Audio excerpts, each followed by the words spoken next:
বন্ধুরা একটু বাইরে গিয়েছিলাম ফুচকা খেতে। তো মামাকে বললাম মামা একটু ভিডিও করি।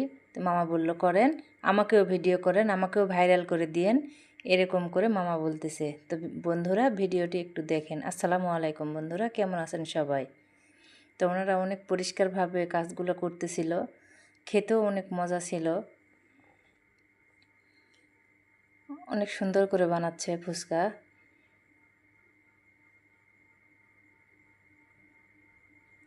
মশলা দিচ্ছে, এগুলো নাকি ওদের নিজের হাতে বানানো মশলা, কয়েক প্রকারের মশলা দিল।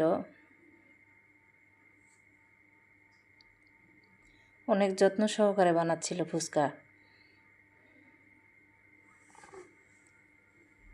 টক দিচ্ছে, তেঁতুলের টক।